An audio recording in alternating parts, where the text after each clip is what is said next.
Bago natin simulan ang ating video, nais ko munang magbigay ng taos-pusong pasasalamat sa inyong walang sawang pagsuporta at pagmamahal sa ating YouTube channel. Ang inyong patuloy na pagtangkilik at tiwala ay nagiging inspirasyon para sa amin upang patuloy na maghatid ng mga dekalidad na content. Salamat sa pagiging bahagi ng ating journey, at dahil sa inyo, patuloy tayong magtatagumpay. Nagsimula ang kwento sa isang wasak na lungsod at isang babalang ipinapalabas sa radyo na nagsasabing may ilang Class 4 na halimaw na kilala bilang Beltos ang lumitaw sa Sedamon intersection. Sa sandaling iyon, ang grupo ng Spearmaster na si Gamsanggo, isang Class 2, ay patungo na sa labanan. Sa katunayan, may ilang Beltos na nasa loob ng lungsod, at ang Lancer ay harap-harapang nakatapat sa isang napakalaking halimaw. Gayunman, nagsimulang mag-ipon ng enerhiya ang mga ito sa kanilang mga katawan at pinakawala ng isang napakalakas na bugzo ng hangin na nanakot kay Gamo. Ang pagtanggap ng ganoong atake ng hangin mula sa 10 halimaw ng sabay-sabay ay parang sisabog ang kanyang mga eardrum. Sa mismong sandaling iyon, isang kidlat ang pumutol sa kalangitan at tumama sa direksyon ng mga halimaw. Nalito ang Lancer sa kanyang nakita, dahil biglang may lumitaw na kislap mula sa kung saan, at sa parehong iglap, napugot ang mga ulo ng lahat ng halimaw. Pinanood niya ito nang hindi nauunawaan ang nangyari, sapagkat lahat ng Beltos sa kanyang harapan ay sabay-sabay na napatay. Pinuri siya ng kanyang kasamahan, sinasabing napakaraming halimaw ang kanyang napatumba ng minsanan. Ngunit sinabi niya na wala siyang ginawa, lalo na't hindi siya espesyalista sa malawakang pag-atake. Nalito ang babae at nagtanong kung sino ang gumawa noon. Sinabi niyang hindi niya alam at nag-isip kung may isa pang unit bukod sa kanila. Sumagot ang babae na wala, dahil wala siyang narinig na iba pa. Naging palaisip si Gamo, sapagkat sa pagkakaalam niya, walang sinuman sa bansa ang may ganoong antas ng kasanayan. Sa sandaling iyon, may napansin ang babae at sinabi na ang pumatay sa mga halimaw ay iniwan ng mga magic stone, at hindi niya maintindihan iyon dahil napakahalaga ng mga ito. Ngunit ang tanging iniisip ng kapitan ay ang perpektong hiwa sa mga ulo ng Beltos. Malinaw na gawa iyon ng isang awakened na may ranggong A, o marahil ay S pa nga. Hindi niya rin maunawaan kung ano ang layunin, dahil pinatay ang mga halimaw at bigla na lamang nawala ng walang iniwang bakas.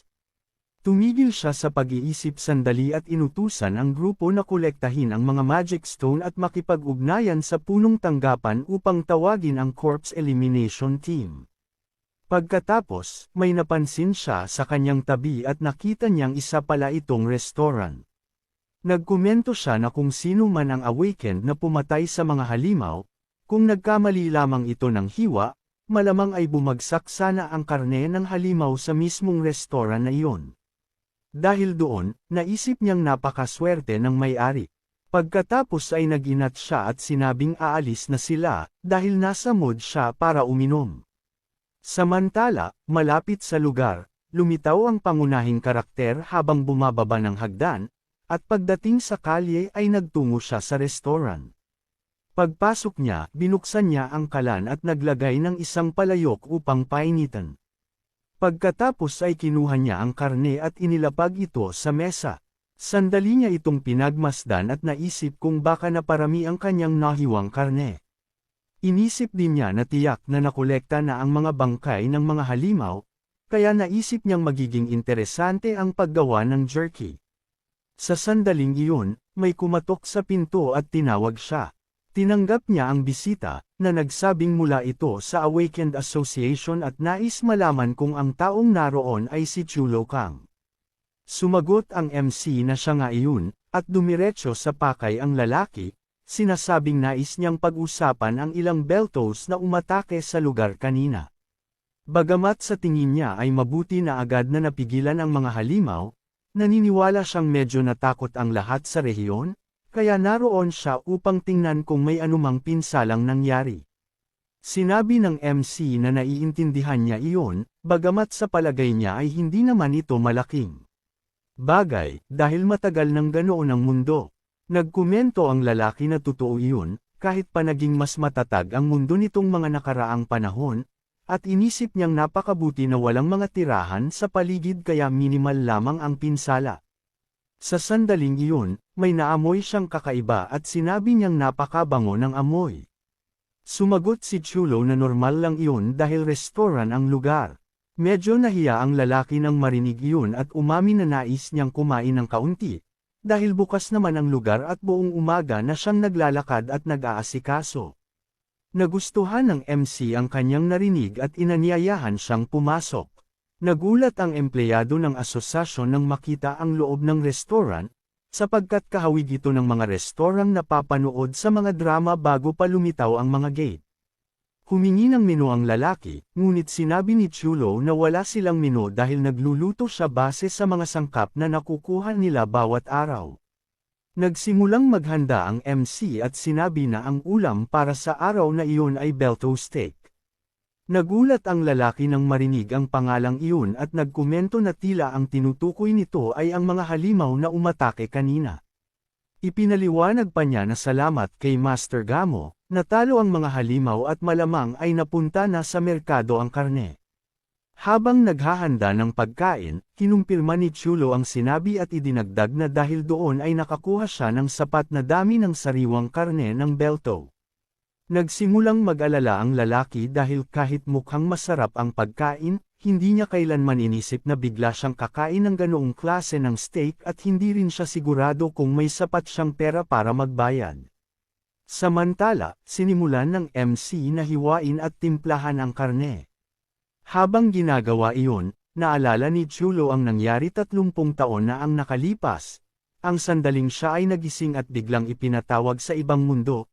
Isang mundong pinamumugaran ng mga lumilipad na dragon at naglalagalag na mga halimaw. Sa madaling sabi, dinala siya sa ibang daigdig kung saan kinailangan niyang lumaban upang mabuhay. Matapos niyang palakasin ang sarili, hanggang sa malampasan pa ang mga dragon, nagawa niyang talunin ang Demon King. Dahil doon, nakabalik siya sa Earth. Ngunit ang lungsod na dati niyang kilala ay wala na. Habang patuloy niyang tinimplahan ang karne, naisip niya na sa loob ng 30 taon na ginugol niya sa ibang mundo, napakarami niyang hinarap na halimaw at labanan hanggang sa magsawa siya rito. Dahil dito, lubos niyang napag-aralan ang lahat ng kanilang katangian, kahinaan, at ang perpektong paraan ng pakikipaglaban sa kanila. Subalit nang makita niya muli ang mga tao pagbalik niya, naisip niya kung may pangangailangan pa bang muli siyang makialam. Ipinagpatuloy niya ang pagluluto habang iniisip na ang mga tao sa Earth, sa sarili nilang paraan at mga alituntunin, ang siyang nagpoprotekta sa mundo. Nang matapos ang kanyang pag-iisip, ibinuhos niya ang sarsa sa karne at ngumiti, tapos na ito. Handa na ang belto steak. Sa araw na iyon, ang pangunahing bahagi ng ulam ay belto breast, at ang ginamit na sarsa ay cow whole milk. Nagningning ang mga mata ng lalaki, dahil sa simula ay nais lamang niyang mabusog, ngunit hindi niya inakala na ang ihahain sa kanya ay magiging ganoon kaganda at kitikam-takam. Nagpasya siyang kumagat at matapos nguyain ay nagkomento na ang putahe ay hindi kapani-paniwalang makatas. Naisip niya na ang mga belto ay tunay na pahirap noong umagang iyon, ngunit ngayon ay ramdam na niya ang paggan ng pakiramdam. Kaya nagdesisyon siyang huwag nang mag-isip ng sobra at bumalik na lamang sa pagkain, ninanamnam ang bawat subo. Namangha sa steak, hindi na niya gaanong inintindi ang presyo at nais lamang magpakasawa ng kaunti ng gabing iyon. Kaya matapos kumain, umorder pa siya ng isa pang belto steak. Pagkatapos muling kumain, tumayo siya at humingi ng resibo. Ipinaliwanag ng MC na hindi siya naniningil sa kanyang unang mga customer. Tumanggi ang lalaki, dahil masyadong masarap ang pagkain, at inamin niyang nakahanap siya ng ginhawa rito at parang nawala ang lahat ng kanyang pagod. Dahil dito, tiniyak niyang babalik siya at iginiit na bayaran ang kanyang kinain. Ngumiti ang MC at sumagot na kung igigiit niya, ay 10 silvers ang presyo. Agad na nagbayad si Choi at muling nagpasalamat sa pagkain. Ngunit bago umalis, pinayuhan niya ang MC na mag-ingat, dahil sa kalagayan ng mundo ngayon, maraming paghihirap ang dinaranas ng mga hindi awakened. Dahil dito, hiniling niya na lumikas na lamang ang MC sa susunod na may mga halimaw na lalapit sa restaurant. Iniabot niya ang isang card at sinabi na kahit nagsisimula ng muling magbukas ang mga cafe, bar, at pamilihan, delikado pa rin ang sitwasyon. Tiningnan ni Chulo ang card at nagkomento na tunay ngang mahirap ang panahong ito para sa mga hindi awakened. Pagkaalis ni Choi, naisip niya sa sarili na hindi masamang tao ang opisyal ng gobyerno at umaasa siyang mabuhay ito ng matagal. Pagkatapos ay humiwa siya ng isang piraso ng steak at nang makakain, nakaramdam siya ng ginhawa, talagang masarap nga ito. Inisip niyang isa na namang mapayapang araw iyon at binalak niyang uminom ng kaunti upang magpahinga. Isinaalang-alang din niyang gumawa ng ilang merienda mula sa mga itlog ng belto na binili niya noong araw na iyon, o kaya'y lutuin ang mga ito. Bigla, may isang taong lumitaw sa restaurant at kumatok sa pinto. Isang lalaking may pulang buhok ang nagpakilala at nagsabing sa wakas ay natagpuan na niya ang MC, na nanatiling naguguluhan at hindi maintindihan ang nangyayari. Sumigaw ang binata na naroon siya upang bawiin ang bagay na nararapat sa kanya. Ilang oras ang nakalipas, sa South Demon Traditional Market, naglalakad ang MC habang ang mga tao sa paligid niya ay bumibili ng mga gamot na gawa sa nilutong belto, pati na rin ng mga monocrystal na ibinebenta sa mataas na presyo. Inisip niya na mula nang lumitaw ang mga halimaw, ang baka at sariwang gulay ay naging mahahalagang pagkain, kaya napakahirap nang humanap ng mga pangunahing sangkap. Wala nang ibang pagpipilian ang mga tao kundi ang kumain ng mga halimaw, at marami ang tumutol dito. Pinag-iisipan kung ito ba ay dahil mas masarap pala ang lasa kaysa sa inaasahan, o dahil napakamura nito. Sa kabilang banda, ang mga artificial na taniman ay nagbibigay ng sapat na karne at gulay, ngunit nananatiling tanyag na sangkap pa rin ang mga halimaw. Napaisip siya na dahil dito, patuloy na lumalago ang merkado ng mga halimaw sa lungsod. Nasabi niya ito habang pinapanood ang isang tindero na sumisigaw at nag-aanunsyo ng mga itlog ng halimaw na bagong dating at ibinebenta ng maramihan. Sinabi ng tindero na ang mga itlog ay sinuri ng Awakened Association, at inamin niyang hindi rin siya sigurado kung magkamukha ba ang mga itlog ng iba't ibang halimaw dahil hindi niya kayang makita ang pagkakaiba. Sa sandaling iyon, ginamit ni Chulo ang kanyang ocular detector. Naalala niya na ang mga Kane's artifact, na pag-aari ng pilak na dragon na namumuno sa hilagang hanay ng kabundukan ng imperyo sa mundong iyon, ay nagbibigay ng kakayahang makita ang asensya ng target. Ipinabatid ng sistema na ang pangalan ng unang item ay isang Class 4 na Raptor Egg, at ang ikalawa naman ay isang Belto Egg, na Class 4 rin.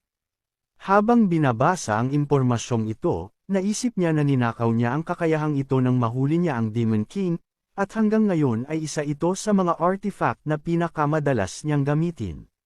Sinuri niya ang impormasyon ng lahat ng itlog at napagtantong ang mga ito ay mula sa iba't ibang uri tulad ng Belto type, Fries Raptor, at iba pa. Naging interesante para sa kanya ang kakayahang malaman ang lakas at hilig ng target, pati na rin ang matukoy kung may nagsisinungaling o hindi. Gayunpaman, hindi niya gustong gamitin ito sa mga tao, dahil ang pag-alam sa katotohanan ay kadalasang nagdudulot lamang ng pagsisisi. Habang iniisip ito, sinabi niya sa tindero na bibilhin niya ang lahat ng itlog. Ngunit may isang bagay na ikinapagtaka niya, sa hindi malamang dahilan, walang anumang impormasyon ang lumalabas sa kanyang sistema tungkol sa isang partikular na itlog.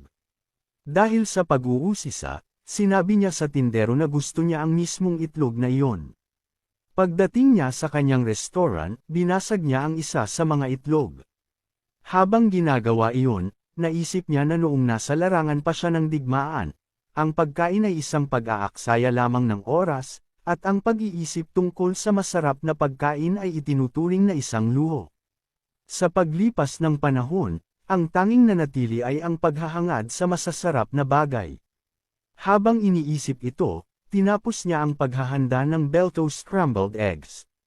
Naalala niya na ang pagkain at mga amoy ay mahusay na paraan upang maalala ang isang lugar, at dati ay kumakain siya kasama ang kanyang mga kasamahan sa gitna ng labanan. Nagsimula siyang kumain at napansin niyang makapal ang itlog ngunit mahusay ang pagkakahalo nito sa cow whole milk. Masarap ito at labis niyang nagustuhan ang malambot na tekstura. Habang patuloy siyang kumakain at tumitingala, naisip niya na kung ipipikit niya ang kanyang mga mata, maaalala niya ang mga lumang panahon at ang mga mukhang matagal na niyang namimiss, pati na rin ang ilan na hindi na niya muling makikita. Natanong niya sa sarili kung siya ba'y tumatanda na, hanggang sa mapatingin siya sa gilid. Naalala niya ang itlog na hindi niya makita ang impormasyon gamit ang kanyang ocular detector. Sa pagkakaalam niya, ang isang dragon artifact ay likas na nabubuo sa mismong sandali ng kapanganakan ng isang dragon at tumatanggap ng kapangyarihan nito. Dahil dito, naglalabas ito ng napakalakas na impluwensya sa ibang nilalang, ngunit hindi ito gumagana sa sarili nitong uri. Inilapat ni Chulo ang kanyang kamay sa itlog at nagtaka kung ito ba ay isang dragon egg, dahil hindi niya akalaing darating ang araw na makakakuha siya ng ganoong itlog sa merkado. Naging mausisa rin siya kung ano kaya ang lasa nito at kung anong uri ng pagkain ang maaari niyang gawin mula rito. Sa sandaling iyon, dumating ang lalaking may pulang buhok at habang palingalinga ay nagtanong kung ito ba ay isang restaurant. Pagkatapos ay bigla siyang sumigaw, sinasabing hinahanap niya ang kanyang kalakal, at walang pag-aalinlangang itinuro ang itlog. Agad na ginamit ng MC ang kanyang kakayahan at napansin niyang wala rin siyang makitang anumang impormasyon tungkol sa lalaking nasa harapan niya. Dahil hinahanap nito ang itlog, tinanong niya kung ito ba ay isang dragon. Nabigla ang lalaki sa tanong na iyon. Muling naisip ni Chulo na nakakagulat na may mga dragon din pala sa mundong ito, kahit may hinala na siya noon pa. Sa sandaling iyon, nagsimulang magliyab ang katawan ng pulang buhok na lalaki at, puno ng iritasyon, sumigaw at tinanong kung paano niya nalaman ang kanyang pagkakakilanlan. Pagkatapos, muli niyang inutusan ang MC na sagutin ang kanyang tanong. Sumagot ang MC na wala siyang balak makipaglaban at ibinunyag na mayroon siyang isang artifact na tinatawag na ocular detector, at ang tanging impormasyong hindi nito kayang makita ay yaong sa mga dragon, gaya ng kaso ng lalaking nasa harapan niya. Nagalit ito nang marinig iyon at tinanong kung bakit nasa kamay ng MC ang isang dragon artifact. Naisip ni Chulo na interesante na alam ng kanyang bisita ang tungkol sa ocular detector, dahil mas magiging madali ang lahat. Ngunit agad na itinuro ng dragon na hindi normal na may-ari ng restaurant ang MC. Bukod sa hindi niya maintindihan kung paano nananatiling kalmado ang isang tao sa harap ng isang dragon, inutusan pa siya ni Chulo na kunin na ang dragon, dahil ikinagagalak niyang dumating na ang may-ari para sunduin ito. Inutusan din niya itong linisin ang lahat bago umalis, dahil patuloy itong nagliliyab at nagkakalat ng apoy. Hindi nagustuhan ng pulang buhok na lalaki ang paraan ng pakikipag-usap ng tao sa kanya, hanggang sa mapatingala siya at mapansin ang isang kutsilyong gawa sa asukal na kaliskis ng asul na dragon. Tinanong niya kung sandata ba iyon. Sumagot ang MC na kutsilyo nga iyon, ngunit maaari ring gamitin bilang sandata, bagamat karaniwan ay ginagamit lamang niya ito sa kusina. Naamoy rinikan ang chopping board at napagtanto niyang gawa ito sa buto ng dragon, na lalo pang nagpagalit sa kanya, dahil napakataas ng halaga ng mga buto, kaliskis, at karne ng dragon. Gayunpaman, nakikita niya ang isang tao na ginagamit ang mga iyon bilang kagamitan sa kusina, at hindi niya matanggap na may pumatay ng dragon para lamang sa ganoong layunin. Dahil dito, nagbabala siya na hindi niya ito patatawarin. Naglabas siya ng mas matinding enerhiya, bumuo ng isang napakalakas na bola ng kapangyarihan, at sumigaw na dapat mamatay ang insektong nasa kanyang harapan.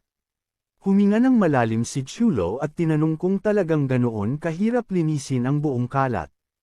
Hindi siya pinansin ng dragon at pinakawalan ang kanyang kapangyarihan. Ginamit ng MC ang kanyang lakas upang hilahin ang isang palayok at napabuntong hininga, sinasabing nakakairita talaga ang mga dragon. Sa isang galaw lamang, tuluyan niyang pinawi ang inilabas na kapangyarihan, na nag-iwan kay Khan na litong-lito kung paano iyon nangyari. Pagkatapos ay sumulong siya at diretsyong sinuntok ang pisngi ng lalaking may apoy ang buhok, dahil kailangan niya itong turuan ng leksyon. Pumasok si Khan sa tila isang panaginip nang makilala niya ang tinig ng MC. Naalala niya ang panahong nagbabala si Chulo na huhulihin niya ang Demon King, kaya dumiretso na ito sa punto, hinihingi niya na ibigay ang artifact, dahil wala namang gumagamit nito. Nagbabala rin siya na kung hindi makikipagtulungan, gagamit siya ng dahas at kukunin ito sa pamamagitan ng puwersa. Tumawa ang dambuhalang dragon sa kanyang harapan, dahil para sa kanya ay parang walang saysay ang sinasabi ng isang tao.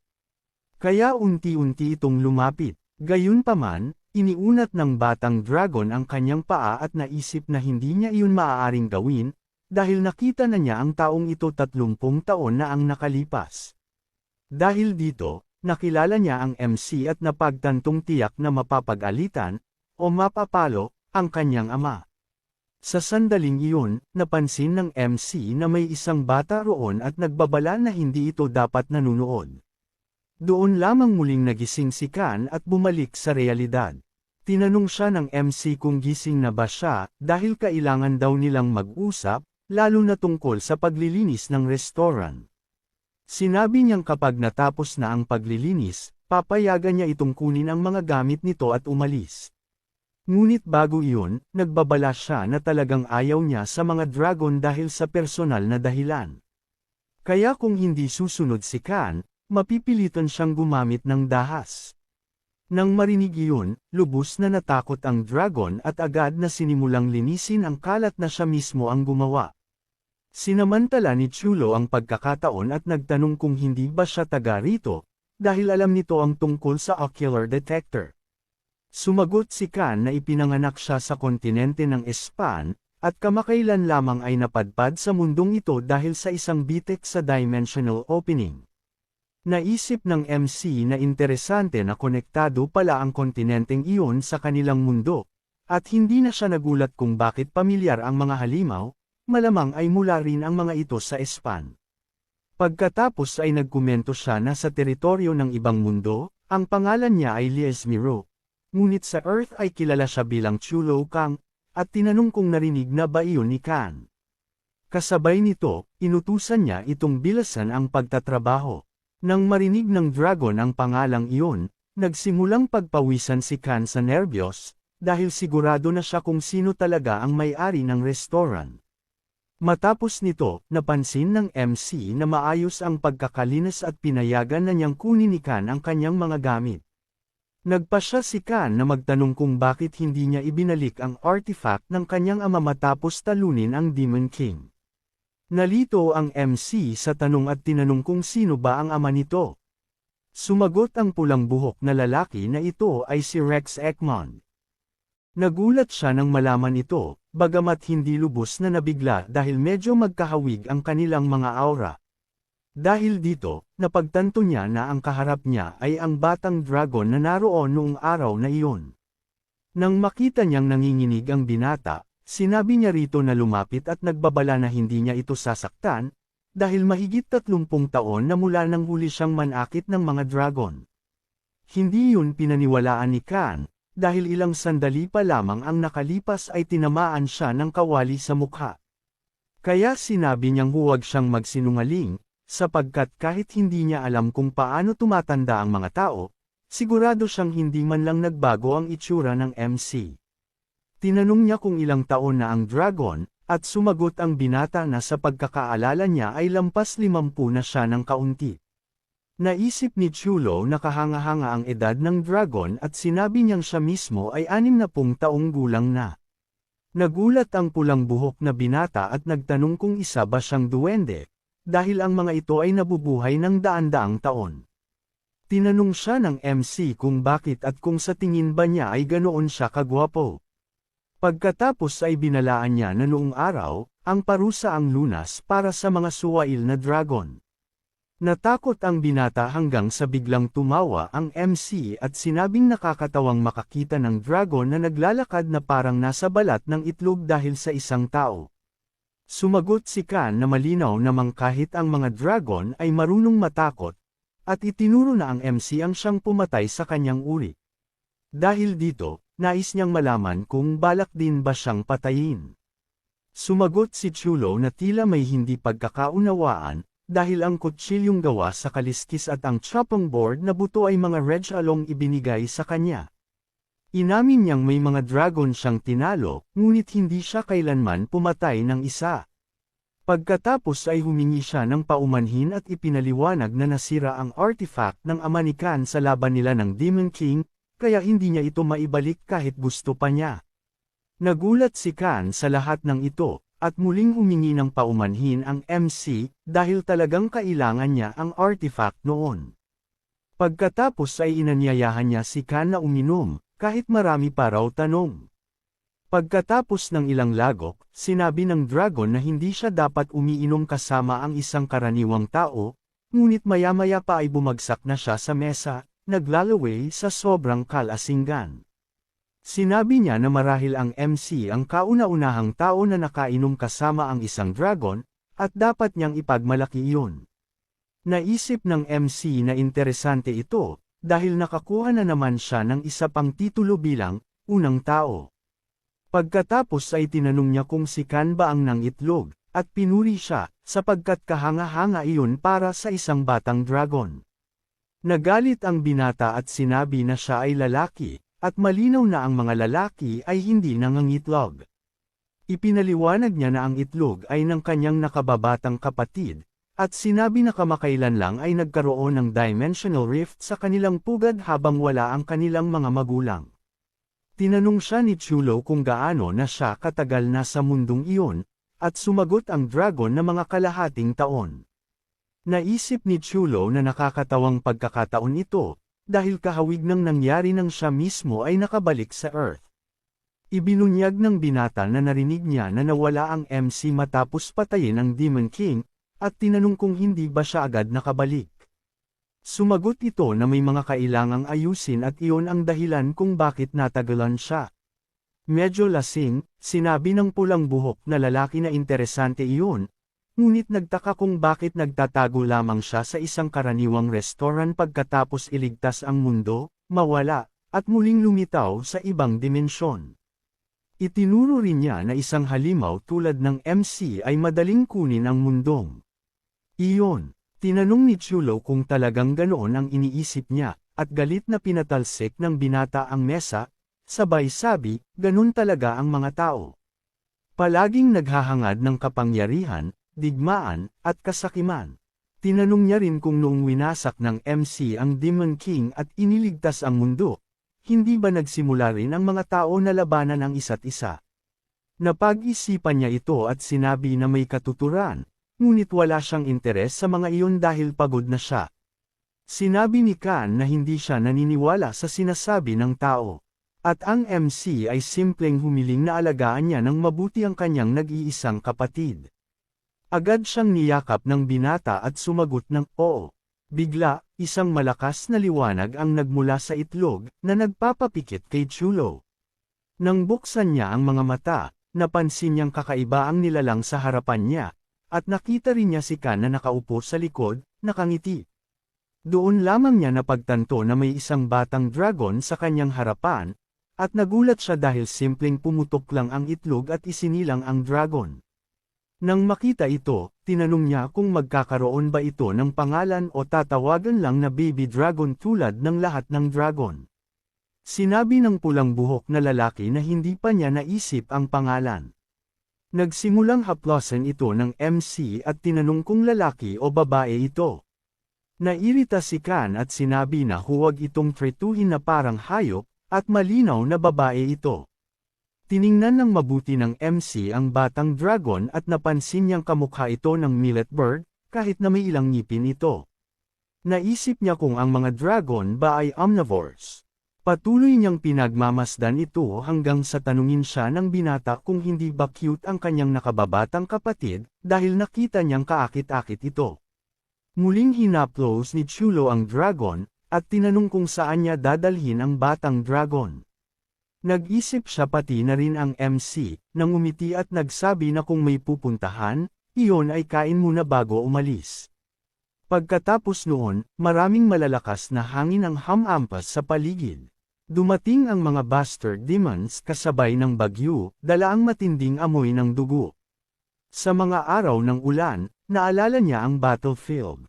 Bukod sa huling inumin na kanilang pinagsaluhan habang nasa lupa, ramdam niyang buhay siya. Sa araw na iyon, inihanda ng MC ang fast-growing hamburger steak. Ang pangunahing putahe ay beta chicken breast at karne mula sa Triceratops footpad. Malambot ito na parang espongha, na bagay para sa matatanda at bata. Matapos ihandog ng MC ang mga pagkain ito, nagtanong siya kung maaari na ba siyang umalis. Kaunting nahihiya, sumagot si Kan ng oo, at tinanong kung magkano ang halaga ng pagkain. Sinagot ni Chulo na nagkakahalaga ito ng $10, ngunit hiniling na umalis na lamang nang hindi nagbabayad. Bagamat nakita niyang kakaiba ang reaksyon ng binata, naging interesado siya sa kabuuan ng sitwasyon at nagtanong kung may matutuluyan si Kan, ngunit sinabi nitong wala. Patuloy na pinagmamasdan ng MC ang dragon, iniisip na malungkot ang maging isang manlalaro sa bagong mundo. Kahit palagi niyang iniisip na ipinagmamalaki ng mga dragon ang kanilang pagiging self-sufficient, kakaiba pa rin para sa isang dragon na makaramdam ng kalungkutan. Kung nalaman ito ng mga estudyante mula sa kontinente ng Espan, tiyak na maglalathala sila ng daan-daang papel tungkol dito. Sa sandaling iyon, inilagay ng dragon ang isang bato sa mesa at sinabi na ito ay isang class 4 na magic stone, at alam pa niya na mataas ang halaga nito sa mundong iyon. Tumawa si Chulo nang makita iyon, na nagpaiyak sa pulang buhok na dragon, na nais malaman kung bakit siya tumawa. Pagkatapos, nagsimulang gumawa ng tunog ang batang dragon, at tinanong siya ng MC kung gutom pa ito. Dahil dito, inialok niya ang isa pang piraso ng karne, iniisip na mahirap mabuhay sa Earth. Lalo na kasama ang isang maliit na nilalang, kahit para sa isang dragon. Dahil dito, naalala niya na nakaramdam din siya ng kaunting nostalgia para sa ibang mundo, at naniwala siyang malamang ay hindi na niya muling makikita ang isang tiyak na tao sa natitirang bahagi ng kanyang buhay. Natuwa si Kan nang sinabi ng MC na maaari siyang manatili ng ilang araw sa restaurant at hindi na niya kailangan pang ibigay ang magic stone. Alam niya na ang pagkakaroon ng kasama na pwedeng pagkwentuhan ng mga lihim ay nakakadagdag ng kasiyahan sa buhay. Ngunit hindi ganoon kadali tinanggap ng dragon ang lahat, dahil ayaw niyang samantalahin ang sitwasyon kahit na nabigyan na siya ng pagkain. Inunat ng MC ang kanyang daliri at humiling na maghintay sandali, pagkatapos ay gumawa ng hiwa sa hangin, na nagulat ang binata. Sa sandaling iyon, isang goblin ang lumitaw mula sa portal na nabuo, binabati ang hari ng mundo. Nagulat si Kan nang makita na isang goblin ito, at sinabi ng MC na ito ay isang immortal goblin na nagngangalang Kasam, na namamahala sa mga kagamitan sa kanyang subspace. Diretso itong nagtanong kung ilan na ang magic stone sa subspace. Ipinakita ng goblin na parang dami ng buhangin sa dalampasigan ng magic stones. Ngunit tungkol sa pinakamataas na klase ng mga bato, may 5 top-class magic stones at 120 na high-class. Inabot ng MC ang magic stone na pag-aari ng dragon, at sinabi ni Kasam na nadagdagan ang isa pang grain of sand, na ikinagulat ni Kan at halos hindi niya matanggap. Patuloy namang sinusunod ng goblin ang utos ng kanyang amo, habang ang pulang buhok na dragon ay namangha sa napakaraming magic stones na hawak ni Chulo. Matapos malutas ang lahat, sinabi ni Kasam na siya ay babalik at bumati sa kanyang amo. Sinabi ng MC na lahat ay naayos na at maghihingi siya ng tulong sa trabaho. Lumipas ang oras sa restaurant, habang tulog ang batang dragon at ilang malalakas na pagsabog ang naririnig mula sa loob. Matapos tamaan ang ulo ng dragon, sinabi ng MC na huwag basta-basta iihip ang apoy, dahil masusunog lamang ang karne at kailangan nitong kontrolin ang apoy ng tama. Pagkatapos, pinapilit siyang subukan muli, at mas kalmado itong sinubukan ni Khan sa pagkakataong iyon. Sa wakas, nagtagumpay silang ihawin ang ato breath, kaya ang pangunahing putahe ay ato sirloin. Nagustuhan ng MC ang resulta, at tinanong ni Khan kung ang rapier na kinuha mula sa subspace ay isang karaniwang sandata. Sumagot siya, malamang hindi. Naalala niya na ito pala ay pag-aari ng isang tao na tinatawag na Axis of Recapel. Agad na naalala ng dragon na ang sandata ay isang masterpiece na ginawa ng 12 Recafel artisans, ang pinakadakilang likha sa kanilang buhay. Sa madaling salita, ito ay isang life weapon na walang katulad sa buong mundo, na ikinagulat niya. Pagkatapos, tinanong niya kung bakit patuloy na ginagamit ng MC ang mga sacred treasures bilang kagamitan sa kusina ng walang saysay, dahil hindi naman para sa ganoong gamit ang isang sandata. Sumagot ang MC na kahit papaano, mas mabuti iyon kaysa sa ginagawa ng mga dragon, na nag-iipon lamang ng kalat. Sumang-ayon ang dragon dahil may katuturan naman iyon, hanggang sa may lumitaw sa pinto, kumakatok at tinatawag ang may-ari ng restaurant. Si Choi ito, na bumati habang nagpatrol sa lugar. Pagkatapos ay nagsimula itong kumain, pinupuri ang kamangha-manghang amoy ng pagkain. Tinanong niya kung sakaling nag-hire sila ng bagong empleyado, dahil may nakitang bago sa restaurant, at nagbabala na may mahalagang ipapaalam, may bagong dungeon na lumitaw sa underground passage sa pagitan ng Shinshan at Sodon, at naghahanap sila ng mga awaken. Tinanong ni Chulo kung totoo iyon at natuwa siya, dahil ang mga dungeon ay parang incubators para sa mga halimaw at nagsisilbing portal sa ibang mundo kung saan nagbukas ang mga dimensional rifts, na nangyari rin kay Chulo at kay Khan. Tinanong niya ang tungkol sa antas ng kahirapan, at sumagot ang empleyado ng association na class 5 ito. Sinabi rin nito na si Sanango at ang Zenkako team ay ipinadala sa Siun, at si Chayan ay ipinadala sa Singchan. Nalito ang MC dahil hindi niya kilala ang babae, at ipinaliwanag ng empleyado na parang ice witch ito, at dahil sila ay bumubuo ng reserve team, maraming kandidato ang pupunta sa lugar. Kahit marami ang awakened, pipili lamang ang pinakamagaling. Ipinaliwanag rin na parang job site ito, at natuwa siyang isang non-awakened ay may matatag na trabaho. Doon lamang niya napagtanto na mabilis ang oras, at nagpasalamat siya sa pagkain dahil ito ay masarap. Namangha si Khan na tinatanggap ng mabuti ang inihaw na putahe, at sumang-ayon si Chulo, iniisip pa na kailangan niyang bumili ng mas maraming ato meat upang maghanda. Pagkatapos, pumunta siya sa merkado at humiling ng 10 kilo. Sa sandaling iyon, may isang tao ang sumigaw para makuha ang atensyon, na nagsasabing ang mga nais sumali sa raid ay magbuo ng isang linya. Nakilala niya ang tao bilang pamilyar, at nang tumingin ng mabuti, napagtanto niyang ito pala ay si Sangho, isang spear mage at isang class 2 awakened. Hindi niya alam na may recruitment para sa raid sa lugar na iyon.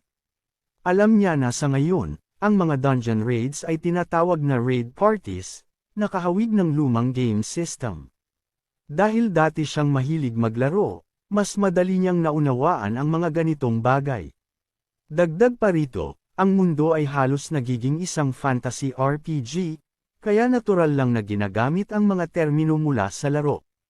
Hindi lamang iyon ang pagkakahawig, binanggit pa niya ang mga tanks at healers na itinuturing na parang nobility, at ang DPS na sobra ang dami. Naniniwala siya na dahil sa iba't ibang estilo, maraming tao ang nagising bilang DPS. Halos hindi pa niya nasasabi ito nang marinig niya ang isang lalaki na nagtatanong kung may bakanteng lugar para sa DPS, ngunit tinanggihan ito dahil kailangan nila ng healers sa oras na iyon. Naalala niya ang sinabi ni Choi na karamihan sa mga awakened ay may pamilya na kailangang alagaan, at nagpatuloy siya sa paglalakad. Iniisip na mabuti si Choi at sana ay alagaan niya ang kanyang sarili ng maayos. Ang mga awakened na hindi naka-recruit ay naglakad palayo, at nang buksan ang kanilang pitaka at makita na wala silang pera, labis silang nadismaya. Dumating ang MC sa kanyang restaurant at nakita na malinis na ang kusina, ngunit wala si Kan. Tumingin siya sa gilid at nakita ang isang lalaki na dumating sa restaurant. Umupo ito at nagtanong kung sakaling may ramen sila, humihingi ng paumanhin kung wala. Sinabi ng MC na walang problema at napansin niyang kakaiba ito, dahil ang ramen ay mura at hindi nagbago sa nakalipas na 30 taon, bagamat tumaas ang presyo at medyo nagbago ang lasa dahil gumagamit sila ng ibang sangkap maliban sa trigo. Tinanong ng lalaki kung magkano ang isang porsayon, at sinagot ng MC na $2 lang. Nagulat ang customer sa murang presyo at nagtanong kung maaari siyang umorder ng 5 porsayon. Naisip ng MC na marami iyon dahil hindi niya alam kung kakainin niya ang lahat, ngunit sinabi ng lalaki na tiyak na kakainin niya. Nagsimulang magtaka si Chulo at nagpasya na gamitin ang kanyang ocular detector sa lalaki. Ang alignment ng lalaki ay good, at ang kanyang klase ay food god. Mababa ang class proficiency, ngunit mataas ang acquisition skill. Napag-isip-isip niya na pamilyar sa kanya ang klase na ito dahil may isang dating kasamahan siya na may ganitong klase. At sa alam niya, habang mas marami siyang kinakain, mas tumitibay siya. Bukod pa rito, ang kalidad ng pagkain ay nakakaapekto sa resulta. Sa madaling salita, ang pagkain ng mataas na klase ng karne ng halimaw ay nagbibigay ng malaking benepisyo. Gayunpaman, mahina ito sa simula dahil laging nagugutom hanggang sa maabot ang isang tiyak na antas. Alam niya na kapag na-master na niya ang klase, magiging mas maganda ang resulta, at napagpasyahan niyang nasa simula pa ang lalaki. Kinuha niya ang package ng ramen at inanunsyo na ito ay handa na. Ang putahe ay extra large ramen na may topping na grilled atul meat. Naguluhan ang lalaki at kinuha ang piraso ng karne gamit ang chopsticks, nagtatanong kung ano iyon. Sinabi ni Chulo na huwag mag-alala dahil libre ito. Iniisip niya ito dahil ang mga mabubuting tao ay laging may mahirap na buhay, at alam niya na sa oras ng kaguluhan, ang mabubuting tao ang unang naidarapa. Naniniwala rin siya na kung ang alignment ng lalaki ay hindi mabuti, malamang ay hindi siya papansin ni Bo kahit na may ganitong kakayahan. Naniniwala rin siya na dahil mataas ang acquisition skill ng lalaki, magiging mabuti ang epekto ng pagkain sa kanya. Nang makita ng MC na hindi pa rin maintindihan ng lalaki kung bakit siya binigyan ng dagdag na pagkain, ipinaliwanag niya na sa restaurant nila, inaalagaan nila ng mabuti ang first-time customers, kaya bumabalik sila. Hindi nag-atubiling magsimulang ngumunguya ang lalaki ng mabilis, agad na nagpasalamat sa pagkain, at namangha sa lasa, pinupuri ang karne at ang amoy nito, kahit hindi niya alam kung ano ito. Pagkatapos, sinimulang ubusin ng lalaki ang ramen hanggang sa inumin pati ang sabaw mula sa kaserola, at naiwan itong malinis. Pagkatapos ng pagkain, nagpasalamat siya dahil matagal na siyang hindi nakakain ng maayos, at sinabi ng MC na huwag sabihin iyon dahil masaya siya na nagustuhan ito. Inabot ng lalaki ang kanyang pitaka sa bulsa, ngunit may nahulog na ilang bagay sa sahig, tulad ng pera at isang bagay na napansin ng MC, isang tie. Iniabot niya ang pera, humingi ng paumanhin sa kalat, at muli nagpasalamat sa masarap na pagkain. Bago umalis, sinabi ng lalaki na babalik siya agad. Lumitaw si Kan dahil hindi niya napansin na nakabalik na ang kanyang amo. Ang iniisip lang ng MC ay ang maruming damit ng lalaki, ngunit bago ang tie at naisip niya kung baka sinusubukan niyang impresahin ang isang tao, hanggang sa maalala niya na mahirap ang buhay ng lalaki noong mga oras ng kaguluhan. Hindi naglaon, narinig niya ulit na nakatayo ang parehong lalaki sa harap ng portal at doon nag-explode ang mga gates. Lalo pang naging mas intense ang kilos sa harap ng portal, at patuloy na pinapakiusapan ng mga gwardya ang lahat na huwag salakayin ang barricade. Tinanong ni Manho kung may magagawa ba siya dahil isa siyang awakened. Tinanong siya ng gwardya kung ano ang kanyang klasifikasyon, at sumagot siya na may kinalaman ito sa pagkain, at wala siyang espesyal na kakayahan kahit may magandang lakas. Ipinakita ng swordsman na ang dungeon ay hindi lugar para sa mga mediocre na awakened, lalo na't ang kanyang team ay bumalik na nasugatan, na nagpapakita kung gaano tindi ang gate. Tumingin siya sa harap at nakita ang isang healer, siya pala ang kanyang anak na si Min. Tumakbo siya at sumigaw para sa kanya. Nang lumapit ito, tinanong niya kung ano ang ginagawa niya sa delikadong lugar, dahil dapat ay nasa paaralan siya. Sumagot si Min na maraming sugatang tao roon. Kaya nagpadala ang paaralan ng ilang awakened students para tumulong, at tanong niya sa ama kung ano ang ginagawa niya roon, sinasabihan siyang umalis agad. Sabi ng ama na nag-aalala lang siya, ngunit nagalit si Min, sinasabing hindi niya kailangang mag-alala dahil ayon sa sarili niyang sinabi, ang tanging kakayahan niya ay magaling kumain. Inakusahan din niya ang ama na buong araw ay kumakain sa trabaho at hindi man lang umuuwi. Nagtataka siya kung anong pakinabang ang ihagis ang sarili sa panganib habang kumakain lang. Hinayla niya ang ama, sinasabi na kailangan niya ng pera para sa scholarship sa paaralan at inakusahan siyang ginagawang nakakahiya ang sitwasyon sa pagsalakay sa lugar na iyon. Habang ginagawa niya ito, napansin niyang nahulog ang tay ng ama sa lupa at inakusahan siya na wala man lang siyang tamang sandata. Sa sandaling iyon, may lumabas mula sa portal, si Sanhu, patungo sa kanyang partner. Sumigaw si Min na tapos na ang atake sa dungeon at pinakiusapan ang mga healer na magtipon para gamutin ang mga sugatan. Agad na tumakbo si Mijan, iniwan ang kanyang ama. Ngayon, tungkol sa mundong iyon, ang mga uri ng kakayahan ng isang awakened ay may 5 yugto bago maabot ang pinakamataas na antas, na nagpapalawak ng kasanayan ng isang tao. Sa mundong iyon, lalo na sa Korea, para sa pagsasanay ng mga awakened, may lugar na tinatawag na Cipher School na pumalit sa regular na paaralan. Kapag na-master ng isang awakened ang kaalaman sa unang aralin sa pamamagitan ng pagsasanay, maaari siyang pumili ng isa pang aralin depende sa kanyang pag-unlad. Kung ang isang tao ay nakamaster ng 2 aralin, ilalagay siya sa Class 1 o mas mataas ng Awakened Association. Kaya kung ang isang tao ay nagising na may walang silbing kakayahan o mababa ang antas ng talento, natural lang na hanapin niya ang kapayapaan sa paggawa ng bagay na mas angkop sa kanya. Sa kanyang huling laban, na-master ng MC ang kanyang ika-6 na aralin. Iniisip niya na pagkatapos noon, wala na siyang nakita na makakakuha pa sa kanya ng mas mataas na klase, kaya naniniwala siyang iyon na ang hangganan. Sa sandaling iyon, lumitaw si Kan, sumisigaw na may malaking nangyari at sinabi na si Ke ang nagsalita habang kumakain ng caramel. Naguluhan ang MC sa pangalang iyon at nagtanong kung ibig sabihin nito ay orange sa Korean. Sinabi ni Kan na iyon ang pangalan na ibinigay niya sa kanyang nakababatang kapatid, ngunit dagdag niya na hindi iyon mahalaga. Talagang masaya si Kulay habang tinatawag ang kanyang kapatid. Naisip ng MC na kawili-wili iyon dahil narinig niyang nagsalita mismo ang baby dragon, ngunit naabala siya sa pangalan dahil hindi ito mukhang Korean.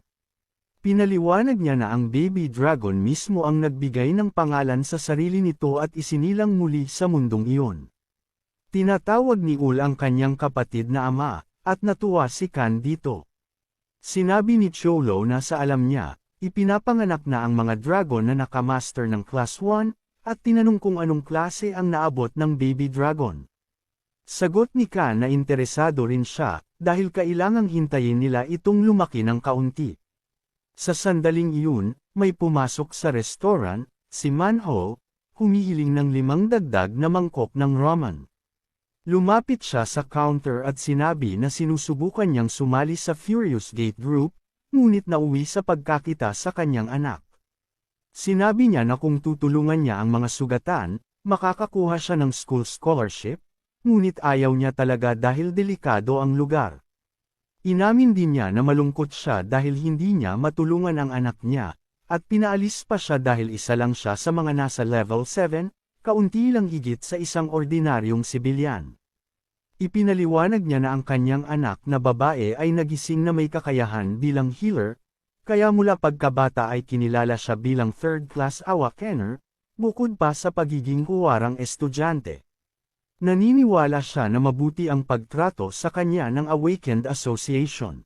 Sinabi ni Manho na pumunta siya sa isang tindahan dahil may mahalagang klase ang anak niya at nakakita ng Thai. Medyo mahal ito, ngunit kailangan upang magmukhang maayos sa paaralan. Napagpasyahan niya na marahil mas mabuting huwag nang pumunta sa observation class dahil, anong silbi ng pagiging mabuting ama kung hindi niya masuportahan ng maayos ang anak niya para makatapos. Dahil dito, nalungkot siya at tinawag ang sarili niya na walang silbi, dahil kahit sa ganitong sitwasyon ay nagugutom pa rin siya, at dagdag pa, ang kakayahan niya ay may kinalaman sa pagkain, laging kumakain, kaya hindi niya makita ang tamang lugar para sa sarili. Sa sandaling iyon, lumapit ang MC kay Kan at tinanong kung ayos lang siya. Tinanong siya ng chubby Firehair kung baliw siya dahil parang mangangaso ang tono niya na naghihintay na maging mataba ang kanyang biktima. Sabi ng MC na biro lang. Iyon, ngunit napansin niyang may kakaiba. Sabi ni Kan na nagbabalat lang ang baby dragon at naiinis siya sa pagtitig ng MC, dahil gusto niya itong itago bilang memento, ngunit parang binabaliwala. Pagkatapos, handa na ang extra-large shortcut ramen at binalaan ni Mono na ito na ang huling pagkakataon. Ngunit sinabi ni Cho na huwag mag-alala, marami pa silang natirang karne at dapat lang na mag-enjoy.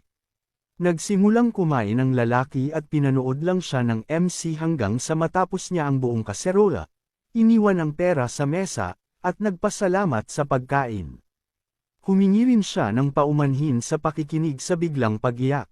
Sinabi niya sa kanya na huwag mag-alala o magpasalamat. Pagkatapos ay nag-isip ng kaunti at tinawag si Yan, sinasabi na puno talaga ng hirap ang buhay, pero maganda pa rin kapag kahit isang bagay lang ang madali. Sabi niya na para sa mga taong nagsusumikap araw-araw, may mga magagandang bagay pa rin paminsan-minsan, at hinihikayat siya na gawin ang lahat para makaligtas sa susunod na araw, at maghihintay siya sa restaurant. Pagkatapos umalis, tinanong ni Kan kung bakit walang pagbabago. Sagot ng MC na tinulungan niya hanggat kaya, at dahil kinain ng kliyente ang balat ng dragon, malamang may pakinabang ito sa kanya. Inamin ni Firehair na isang mahalagang bagay iyon at tinanong kung bakit tutulungan niya ang isang estranghero. Tahimik siya sandali at habang pinapansin ang baby dragon, sinabi na dati rin ang ama niya ay nakatanggap ng ganitong suporta. Nagulat si Kan na may ama rin siya, at dahil sa komento na iyon, nataman siya sa ulo. Pagdating ng gabi, nakauwi si Manho at napansin niyang tulog na ang anak niyang babae. Lumapit siya at na-realize na kinuha nito ang Thai mula sa sahig. Doon lang niya napansin na umiiyak siya, humihingi ng paumanhin sa kanyang ama sa panaginip.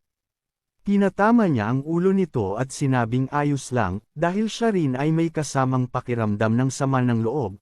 Iniisip ang paghingi ng tawad ng mga tao dahil hindi nila kayang mabuhay gaya ng iba. Bukod pa rito, bilang ama na nakaka-make embarrassed sa anak sa harap ng kaibigan at hindi rin kayang ibigay ang komportableng buhay, tiniyak niya na palagi niya itong mamahalin. Kinabukasan, lumabas si Manho, tumatakbo para sa huling pwesto sa portal at hiningi ng recruiter na ipakita ang Awakener registration card. Matapos suriin, tinanong ng lalaki kung siya ba ang parehong tao noong nakaraan at tinanong ang kanyang pangalan. Ipinakilala ni Manho ang sarili at agad siyang nakilala ng recruiter, at pinaalalahanan na magiging problema ito kung may mangyaring mali, at hinihikayat siyang gawin ang lahat sa susunod. Sinabi niya na pagbibigyan niya iyon. Pagkatapos, sumigaw ang recruiter na tapos na ang recruitment at pinapasabi sa lahat na umalis. Samantala, naglalakad ang MC hanggang sa makarating sa kalye at napansin ang isang bagay. May dumadaan na bus na nakakuha ng kanyang pansin, at may malaking portal na nagsasara sa lugar. Nakakita si Sangho at iniisip na napakasama ng sitwasyon dahil kakasara lang ng portal. Sa sandaling iyon, lumitaw si Mijan, tumatakbo at patuloy na sumisigaw para sa kanyang ama habang nakatingin sa portal. Pagpasok ng grupo sa portal, inutusan ng leader na huwag maghiwa-hiwalay habang nilalaban ang mga halimaw. Hindi pa niya natatapos magsalita nang lumitaw ang isang dinosaur at umatake kay Manho, na natigilan ngunit nakapagsigawan ng full punch. Nagulat siya dahil sa kakaibang pakiramdam ng lakas, hindi niya naramdaman ang gutom at hindi niya alam kung bakit.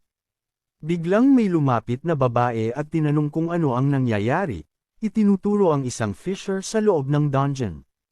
Naramdaman ng lahat ang malakas na pagyanig at lumitaw ang isang colossal na dinosaur sa harap nila, na nagulat si Manho dahil ito ay isang hidden boss. Sinabi ng babae sa lahat na tumakbo at nagsimulang lumikas ang grupo habang sinusubukang intindihin ni Manho kung ang halimaw sa harap niya ay ang Tiger X.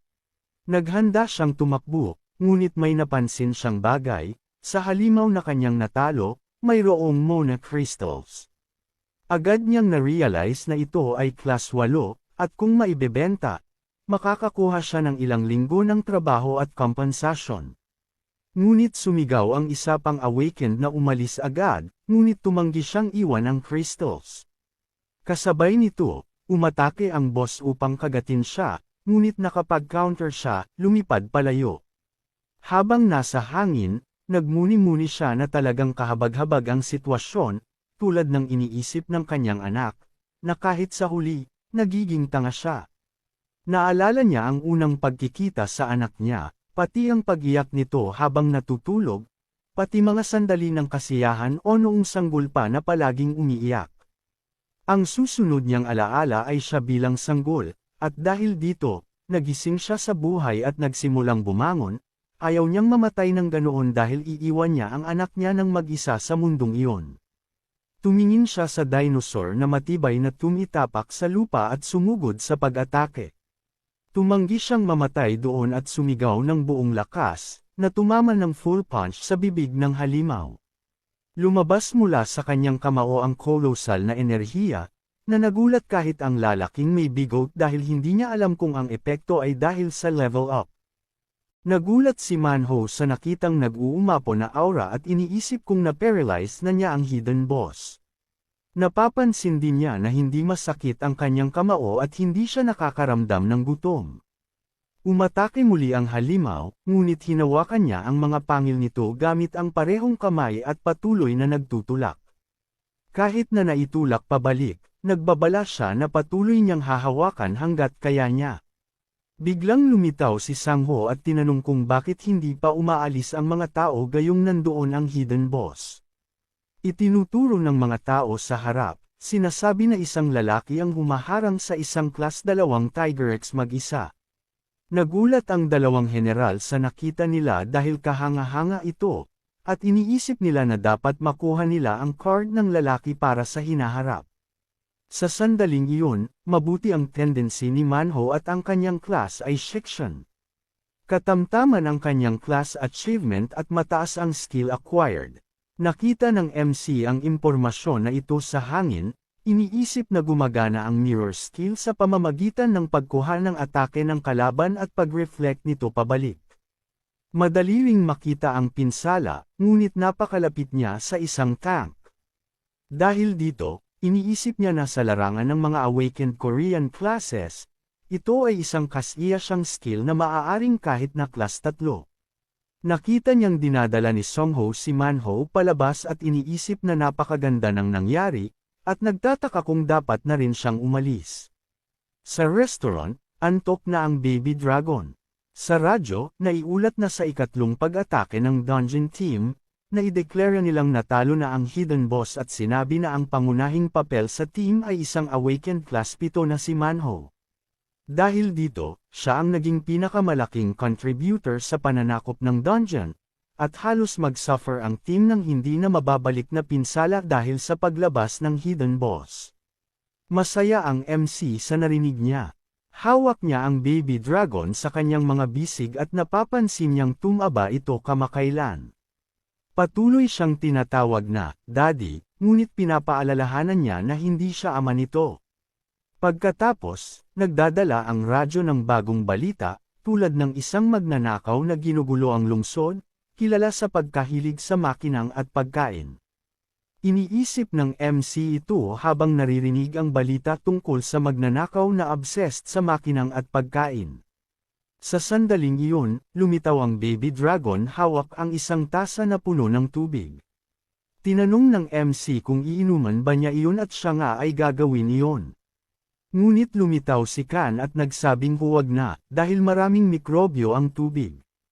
Nagtaka ang MC kung bakit lumabas siya ng maaga at may ganitong mabigat na aura. Nagpaliwanag lang si Kan na natutunan ng baby dragon ang tungkol sa pakas mula sa larawan sa isang libro at doon niya ito kinuha. Tinanong ni Chulo kung maaari ng dagdag na detalye. Pagkalipas ng ilang sandali, naruroon na si Choi sa restaurant, tinikman ang kimchi at natagpuan itong masarap. Nagkomento ang MC na kamakailan lang ay nakakuha siya ng magagandang sangkap mula sa lugar ng Shinshon. Sa sandaling iyon, pumasok ang mas maraming customer sa shop. Si Manho ang nag-anunsyo na may kasama siya sa araw na iyon at itinuro na si Captain Sangho. Nagbigay siya ng bati at sinabi na narinig niya ang magagandang bagay tungkol sa MC, na nagulat dahil sobrang magalang nito. Tumayo si Choi at bumati sa spear mage na nakilala kung sino siya, at bumati rin pabalik. Sinasabi na isang kaaya-ayang hapon ito, at kung hindi dahil sa joint meeting, talagang magiging kaaya-ayang hapon. Tumawa ang lalaki at saka lang niya napagtanto na ang isa pang tao sa restaurant ay ang sikat na Mirror. Naguluhan ang spear mage at tinanong kung ano ang ibig sabihin ng Mirror. Sumagot ito na may kumikislap na mga mata, na iyon ang palayaw ni Manho dahil sa kanyang kahangahangang performance laban. Sa Hidden Boss, nagulat ang MC na may honorifics pa ang pangalan kapag naging sikat. Sinabi ni Chulo na ito ay dahil sa MC, ngunit sagot ng MC na wala itong kinalaman sa kanya at naghihintay lang siyang makabalik sa restaurant. Tinanong niya kung para ba ito sa paghanda ng isa pang ramen. Sumagot siya ng oo dahil masarap ito noong nakaraang beses.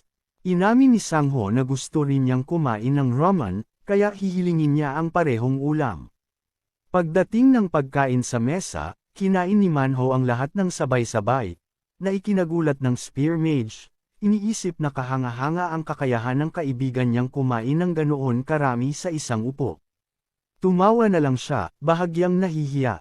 Magalang na nagpapauna si Sangho, pinaalalahanan si Manho na kailangan niyang sunduin ang kanyang anak sa paaralan. Naririnig ng MC na nagkakasundo ng mabuti ang dalawa at natuwa siya dahil hindi naman masama ang relasyon nila. Ngunit napansin niya na biglang naging tahimik ang paligid, at nang lingunin niya, nakita niyang natutulog ang spear mage. Sa kanyang panaginip, siya ay sumisigaw, tinatawag ang isang lalaki na hanggal dahil sa kanyang kahangalan, nagpasya siyang guluhin ng isang sagradong nilalang. At iyon ay isang mabangis na lobo na puno ng apoy sa buong katawan, gumagalaw sa lahat ng direksyon, na nagdulot ng takot sa lungsod. Pagkatapos noon, nagising siya ng bigla at tumayo, humihingi ng paumanhin sa pagiging late niya. Sinabi ng MC na huwag mag-alala dahil wala namang customer sa restaurant at tinanong kung gusto niya ng simpleng pagkain. Sinabi ng spear mage na huwag mag-alala dahil hindi naman siya gutom, hanggang sa muling ay anunsyo ng radyo ang tungkol sa magnanakaw na sumisira sa mga tindahan. Tinanong ni Chulo kung gusto niya ng alak at sinabi na sa restaurant nila ay may soju at beer lamang. Tinanggap ng lalaki at nagtanong kung anong side dish ang inirerekomenda. Nag-isip ang MC, hindi sigurado kung ano ang pwede niyang gawin sa mga sangkap na nakuha niya sa pamilihan, at nagtanong kung gusto ba niya ng sashimi. Nag-isip ang spear mage sa opsyong iyon, at sinabi ni Chulo na sobrang sariwa ng isda. Inilagay niya ang isda sa ibabaw ng shed at naisip na ang species na iyon ay nakita na sa loob ng 30 taon ngunit mahirap hanapin. Naalala niya ang pangalan nito bilang German fish, at isang adultong isda ay umaabot ng 3 metro, kaya ito ay isang baby. Sinimulan niyang hiwain gamit ang kanyang napakatalam na kutsilyo. Habang hinihiwa, naalala niya na noon ay hindi niya gaanong gusto ang sashimi dahil mababa ang cost-benefit nito. Pagkaraan ng ilang sandali, handa na ang German fish sashimi, at natuwa si Sangho. Inamin na matagal na siyang hindi kumain ng sashimi. Dinala niya ang pagkain sa kanyang bibig at nagulat sa sobrang lambot nito. Bukod sa pagiging refreshing at may lasa na parang noodles, agad niyang ininom ang soju bilang kasabay ng pagkain at natuwa sa sarap nito. Sinabi niya na sa wakas ay tapos na ang trabaho matapos ang isang buong linggo at nasolusyonan na ang urgent na problema, kaya magkakaroon siya ng halos 2 araw na pahinga. Sa lahat ng iyon, maraming araw ng pakikipaglaban sa mga halimaw at halos bawat araw ay isang walang tigil na labanan. Bukod sa pagod sa isip dahil patuloy na dumadaan ang mga halimaw sa mga dimensional portal, tiningnan niya sa gilid ang kanyang sibat at sinabi na ito ay isang sandata na ibinibigay sa mga awakened ng class 2 o sa mga nagtapos sa Cipher School. Ito ay isang sandata na gawa sa mineral na tinatawag na adamant at kamangha-mangha sa pagsipsip ng mana. Nararamdaman niya ang malaking pagmamalaki dito dahil kaya niyang iligtas ang mundo gamit ang kanyang kakayahan at wala siyang kinatatakutan kapag kasama niya ang sandata. Sinabi niya na noong hinarap niya ang totoong mundo, nawala ng tuluyan ang kanyang pagmamalaki at patuloy pa rin niyang pinagninilayan kung mayroong Diyos sa ibabaw ng kalangitan. Pagkatapos ay umunat siya at sinabi na 10 taon na ang nakalipas mula nang siya ay itinalaga sa elite squad. Nagmuni-muni ang MC na ganoon din siya noon. Iniisip niya ang araw na maiintindihan ng isang tao na hindi siya kasing halaga ng akala niya. Ito ay totoo hindi lang sa mga awakened kundi sa sinuman sa anumang larangan. Muling nagsilbi ang MC ng inumin at tinanong kung sakali bang si Sang-ho ay hindi ba ang tagapangalaga ng lungsod o isa sa 5 tagapangalaga ng buong Korea, na talaga namang kahanga-hanga. Inamin ng Spear Mage na ang hinaharap ng maraming tao ay nakasalalay sa kanya. Minsan iniisip niya na napakabigat ng painang dala niya. Tinanong siya ng MC kung mayroong partikular na alaala na kanyang naaalala, at sinabi niya na oo at ikinwento ang isang partikular na pangyayari tungkol sa gumiho.